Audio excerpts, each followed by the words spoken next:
என்னானாலும் சரி கண்டிப்பா இந்த போர்ல நான் தோக்க மட்டும் மாட்டேன். இதுக்காக தான் நான் இவ்வளவு நாள் காத்துக்கிட்டு இருந்தேன். என்னோட நீண்ட நாள் கனவான ப்ராஜெக்ட் சுகினோவி நாளையோட நிறைவடைய போகுதுன்னு நினைச்சாலே ஆச்சரியமா இருக்காரு.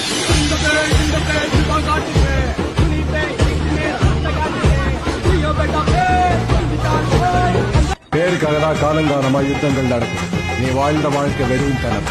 ஆனா ஒண்ணு மட்டும் காலம் தாண்டி நிக்கும் மகனே, அது பேரு.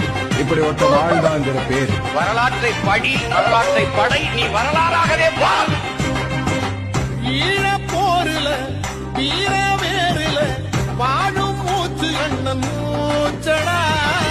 தமிழர் ஊருல உரிமை தேரில. இதோட நாம எல்லாத்தையும் ஸ்டாப் பண்ணிக்கலாம். அது தப்பு தப்பு தப்பு. ஸ்டார்ட் டு ஸ்டாப் மர்மம் தான் டிசைட் பண்ணோம். அது நீ பண்ணக்கூடாது. தப்புதான், என்ன மன்னிச்சிருக்க. ஐயோ வர்மனோட ஆளை கொண்டவன வர்ம சும்மா விட்டானா? நாளை என் கூட வர்ப்பணம்